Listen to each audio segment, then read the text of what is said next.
In 2041, because some people have more money and power than others, crime has gone up. To deal with this, the government lets everyone come back to life if they die in a bad way. Detective Emma follows a clue to a place where something bad is happening. She's told the only clue is a name, Florence. They look everywhere with special flying cameras but don't find anything. Suddenly, Emma hears a loud bang. Someone's been shot. She rushes in, ignoring her team trying to stop her. She climbs the building and finds a guy trying to run away after hurting someone. He tells Emma she's scared, even with the chance to come back to life. Emma tries to stop him by giving up, but he gives her two choices: let him go or he'll kill himself. In the end, he chooses to end his own life by jumping from the building. Later, Emma returns home, seeking comfort in the familiar tunes of her piano and the echoes of her boyfriend's voice in an old message. After a moment of reflection, she readies herself for work and heads out. While driving, the radio crackles with news of another attack, this time linked to the notorious River of Life terrorist group, known for their previous assaults. Meanwhile, the director of the Restoration Institute, Carol Rohan, is in the midst of a conference discussing the institute's potential privatization. At her office, Emma faces her boss's disapproval for disregarding orders. She defends her actions, explaining that waiting longer for negotiators wouldn't have changed the tragic outcome, as the terrorist was determined to act after the restoration window closed. Despite her reasoning, her boss informs her that the case has been taken over by Europol due to concerns about her involvement, given her personal connection to the incident. Emma's boss then asks about Peter, wondering how long it's been since he passed away. Emma questions if he's implying she's getting too personal with the case. Her boss reassures her that there's no judgment, then shifts gears, presenting her with another case he believes she's perfect for. This time, there are no leads, but it could help in the fight against the terrorist group. He asks if she's ready to be a team player, and Emma confidently agrees, saying she can handle it. Later, Emma arrives at a grim crime scene where a well-known researcher of Restoration Point and his wife have been murdered. Both of them, shockingly, had no valid restoration points, despite being insured. Emma is stunned by this discovery and confirms it, declaring the case a clear murder. The news spreads quickly. Meanwhile, Rohan holds a press conference advocating for the privatization of their company. He argues that it would benefit people, giving them the freedom to choose the restoration package that suits them best. Emma attempts to pry information from her boss, but he deflects and directs her to question Dr. Legorova instead. Dr. Legorova, who worked closely with the murdered researcher, David, claims to have noticed nothing suspicious. However, she leads Emma to a poignant scene: a grieving couple unable to restore their daughter due to irregular backups, a consequence of David's vision for real-time backups. Dr. Legorova explains that David's backup was hacked and erased, while his wife neglected to back up her data for months. Emma presses further, questioning why David's wife failed to back up her data, to which Dr. Legorova reveals her disinterest in the technology. Determined to crack the case, Emma delves into the deceased couple's files and uncovers a potential suspect, Toffer, previously accused of ties to the terrorist group, but released due to insufficient evidence. Emma links Toffer to the crime scene through a distinctive necklace, prompting her to secure an arrest warrant based on this critical evidence. Emma is taken aback as David unexpectedly appears behind her. She demands an explanation, insisting he accompany her to the station. However, David reveals a grim truth. He's been restored from a backup 6 months old, a flawed process with severe side effects and memory loss. Aware of Rohan's intentions, David fears for his life, explaining he needs something from his home. Emma reluctantly agrees and accompanies David, but tension mounts as they discuss the risks. Upon arriving at Toffer's residence, Emma secures David in the car while she investigates. However, David's realization that Toffer is his wife's killer triggers a desperate escape attempt, throwing Emma's plans into disarray and allowing the suspect to flee. As more officers flood the scene, David slips away, leaving Emma to face Europol officer Mansfield alone. Impressed by her efficiency, Mansfield acknowledges Emma's skills but urges her to eliminate Toffer if she ever encounters him again, emphasizing the danger he poses. Emma meets David as planned, and he reveals crucial information. There are 3 digital keys to access the system, one held by him, another by Rohan, and the third locked away in a safe. Convinced that the answers lie within his home, David implores Emma to accompany him there. Exploring David's residence, they make startling discoveries. His backup was ravaged by a virus that now indiscriminately targets restoration backups, leaving countless individuals without a lifeline. Among the findings are old videos and a mysterious injection. Their investigation is abruptly interrupted as Europol closes in, forcing them to flee. David reveals to Emma the grim truth. Those restored from backups older than 48 hours require injections to survive. As David revisits his past through videos, Emma interrupts to show him evidence of his wife's infidelity. David's heartache is palpable, and he questions when the pain will fade. Emma, empathetic yet guarded, promises to share her own experience of healing when the time comes, hinting at a hidden sorrow in her own past. Emma's mysterious response prompts speculation about her own history, raising questions about what she has endured. Seeking answers, Emma confronts Mansfield and Rohan, only to confirm David's claims that Rohan restored him from an outdated backup. While they argue it was a strategic move to combat the hacker Toffer, Emma remains skeptical, suspecting ulterior motives such as safeguarding the Institute's privatization rather than genuine concern for public safety. As Emma converses with David, Agent Mansfield abruptly arrives at her doorstep, demanding to know David's whereabouts. Emma feigns ignorance, but Mansfield's derogatory remarks about David's late wife ignite David's fury, prompting him to lunge at Mansfield. In the scuffle, Mansfield gains the upper hand and threatens Emma, warning her of dire consequences if she intervenes. Faced with imminent danger, Emma resorts to a desperate tactic, playing a recording of her late husband's voice, momentarily distracting Mansfield. Seizing the opportunity, Emma wrests Mansfield's gun with David's help, overpowering him in a daring struggle. In a moment of intense decision, Emma is forced to take drastic action, ultimately firing the fatal shot at Mansfield. With their escape now imperative, Emma and David flee in her vintage car, leaving her police vehicle behind as a decoy. Emma reveals their mission to thwart Rohan's pursuit of Toffer as he seeks to conceal the destructive virus at any cost. Emma and David venture to a dubious locale in search of essential gear, procuring a scanner and an untraceable phone from a tech merchant. Armed with their newfound tools, they embark on the hunt for Toffer, utilizing the scanner to pinpoint a house recently frequented by him, where a woman, identified as his aunt, resides. Upon reaching Toffer's aunt's abode, Emma and David cautiously pose inquiries, wary of their wanted status. Surprisingly, the aunt appears unfazed, explaining their lack of connectivity shields them from surveillance, affording them a semblance of freedom. Emma presses for information on Toffer, to which the aunt reveals he departed 2 years ago in search of belonging. Curiosity piqued, Emma delves further, probing the aunt about the existence of the terrorist group River of Life. In a startling twist, the aunt casts doubt on the group's legitimacy, suggesting it may be a fabrication perpetuated by Rohan's deceitful machinations. They stop to rest at Toffer's aunt's house, and David, for the first time, tries his hand at playing the piano. He tells Emma about a secret program they've been testing, where people can learn new skills using restore points. David jokes that they've kept it quiet because it's risky, but hey, at least it works. Later, as night falls, Emma senses something odd and decides to stay in the car. Feeling strange herself because she hasn't backed up her memories, David remarks that she's experiencing the fear of being mortal, that basic instinct of fearing the end of existence. Emma reveals to David why his wife decided against being backed up, a revelation that catches him off guard as he wasn't aware of it before. As they search,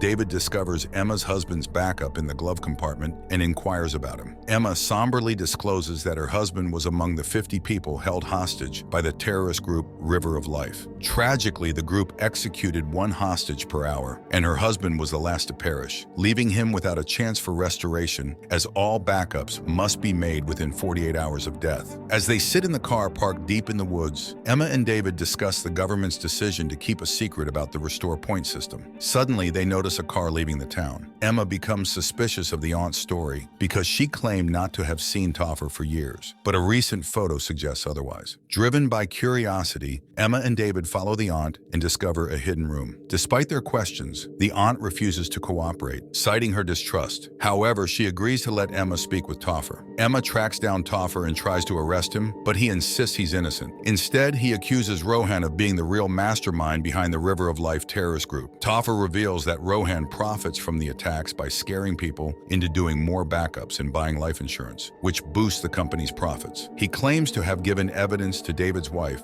resulting in her murder. David, feeling unwell, accepts water from the aunt, but she suddenly takes him hostage. She demands Emma release Toffer or threatens to harm David. In a desperate move, Emma frees Toffer, but he tries to flee, prompting a chase. Toffer's escape attempt ends tragically as he jumps in front of Emma's car, sustaining severe injuries. Realizing this may be their only chance to save Toffer, Emma swiftly begins backing up his consciousness to the restore system. Just before he succumbs to his injuries, she completes the process. Meanwhile, David races to find materials to block the signals, preventing Rohan from locating them. With Toffer's consciousness preserved, they must decide where to restore him. Recognizing the dangers of the restoration facility, David opts to take him to the university where it all began. There, using the prototype machine, they initiate the restoration process, hoping to bring Topher back to life. Emma confides in David about Topher's revelation in the church. David, conflicted, expresses a reluctance to know the truth, acknowledging the benefits they gained from the terrorist attacks despite the moral ambiguity. He admits that their ability to restore the victims served as effective marketing for their company. As they work on restoring Topher, Emma questions David about Rohan. David asserts that had he known about Rohan's actions, he wouldn't have supported him,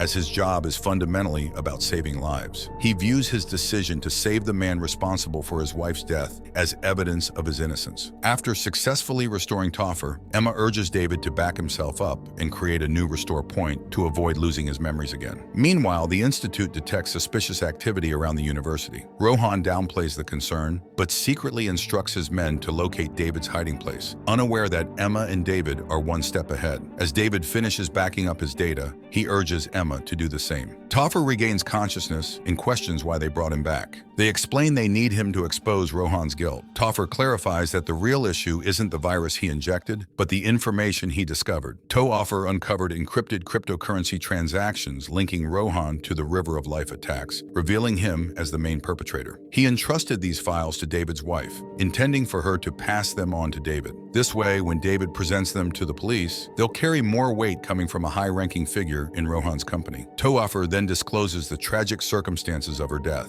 He alleges that David killed her out of jealousy. David planned to restore her to a point 6 months prior, before she met Topher, suspecting she was becoming enamored with someone else. However, when Topher arrived at the crime scene, David's wife expressed her desire not to be restored, so he honored her final wish by destroying her backup. Emma finds Topher's account credible, especially considering David had injections at home meant to alleviate the side effects of the 6-month memory gap. As Emma begins backing up her data, Agent Mansfield unexpectedly arrives. It becomes apparent that Mansfield is merely a pawn in Rohan's scheme, tasked with maintaining the status quo envisioned by Rohan. Mansfield, believing they lack a restore point, proceeds to kill them all and divulges the safe's code to Rohan. In a dramatic turn of events, just before Mansfield delivers the code, Emma manages to call her superior and expose the plot. Emma's superior swiftly intervenes, arriving at David's house in time to catch Rohan in the act of opening the safe. With this damning evidence, Rohan is promptly arrested, thwarting his plans. Luckily, Emma backed up her memories before getting shot, so she's restored back to her original self. Rohan and Mansfield end up arrested,